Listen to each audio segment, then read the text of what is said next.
This is the case of Yousef Kurdy.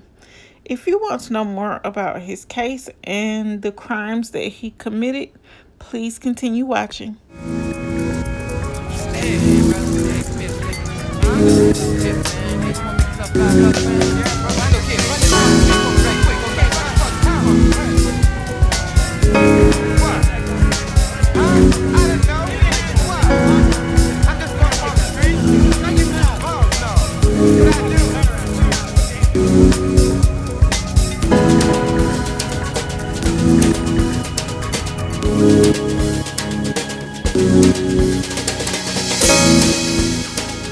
You are watching Roll a Mile in My Shoes TV.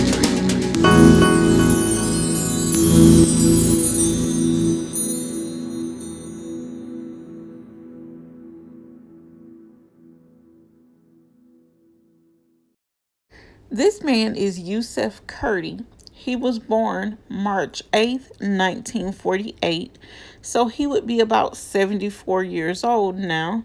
At the time of his disappearance, he had black hair, brown eyes, and his height was 5 feet 8 inches tall, and he weighed 170 pounds, and he had a stocky build, and he was born in Aleppo, Syria. So he may have fled there because right now he is wanted for allegedly submitting more than $35,000 in office visits with Medicare and Medi-Cal patients. And he submitted hundreds of fraudulent claims when office visits never took place. So basically, he was committing fraudulent billing for patients that he didn't see at the time that he was charging their insurance.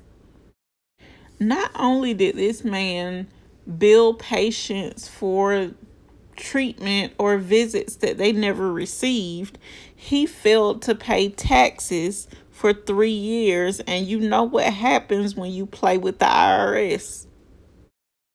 But on January 26, 2012, a federal arrest warrant was issued for Kurdy by the United States District Court, Southern District of California.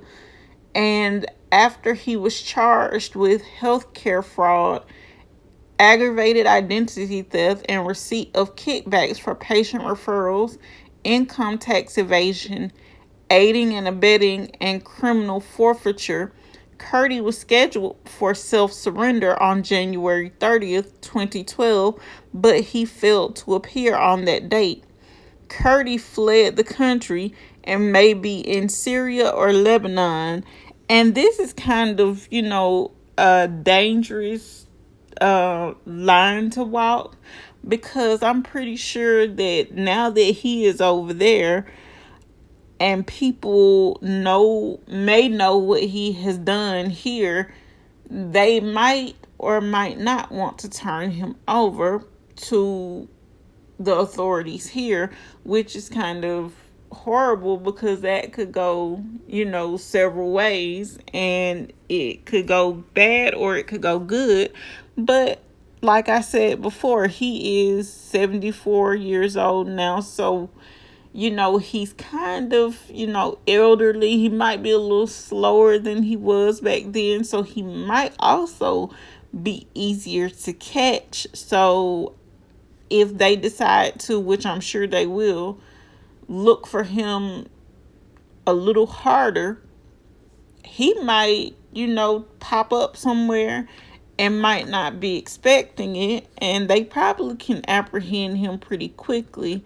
And I think that, it would be good if he were to be apprehended and serve out whatever time he was going to receive here and then deported back to Syria. I don't know what's worse, the fact that this man is on the run from the FBI for identity theft and fraud, among many other things, or if it's the fact that he falsified billing statements as if he was treating patients when he actually wasn't present to treat those patients.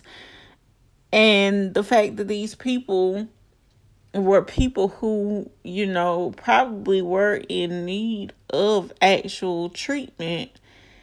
And he's sitting up here billing them when they haven't even been seen by him or treated by him.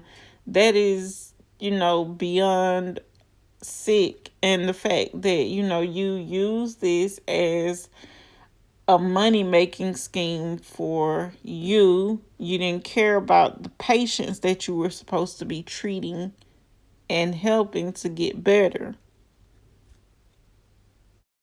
I'm pretty sure some of those people that he was supposedly treating for whatever ailments they came to him for, he probably charged them prices that is just so high for certain medications when the medications could have been cheaper, or he probably prescribed them medications that were high in price because he knew that they, probably depending on what they were sick from, he probably knew they were desperate to get treated. So he probably, prescribed them a medication that was high in price so he could get a kickback. I mean, this man is, you know, sick beyond sick, and he doesn't, in my opinion, deserve to be able to treat a dog.